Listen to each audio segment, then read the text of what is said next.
Hello everyone, আজকে যে কোশ্চেনটা নিয়ে ডিসকাস করতে এসেছি সেটা হচ্ছে যেটা আমি অফেন ফেস করি। ম্যাম, কিডসের ফিস কেন ডিফারেন্ট অন্য প্রি স্কুলের থেকে, বা কিডসের ফিস একটু হাই কেন? সো এখানে আমি একটা সিম্পল আনসার দিতে চাই যে কিডসি শুধু একটা প্রি স্কুল নয়, এটা একটা ট্রাস্টেড চাইল্ডহুড এডুকেশন ব্র্যান্ড।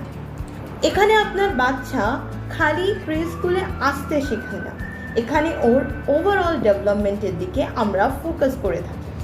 কিডসিতে যেই মেইন জিনিসগুলো আমরা ফোকাস করে থাকি সেটা হলো structured curriculum, train teachers, age appropriate activities, speaking and communication skills, confidence building, social development, safe and child friendly environment. তাই আমাদের ফিস শুধু ক্লাসরুমের জন্য নয়, এইটা কিন্তু বাচ্চার ফাউন্ডেশন গ্রোথের জন্যে, প্রপার গাইডেন্স আর কোয়ালিটি লার্নিংয়ের জন্য।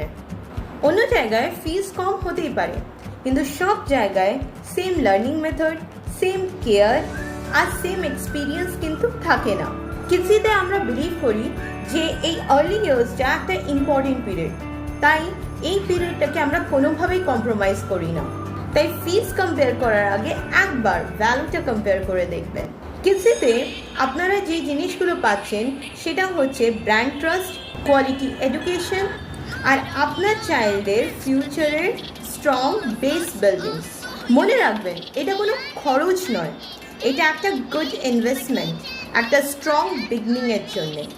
আর যেখানে ফাউন্ডেশন স্ট্রং সেখানে কিন্তু ফিউচারও স্ট্রং।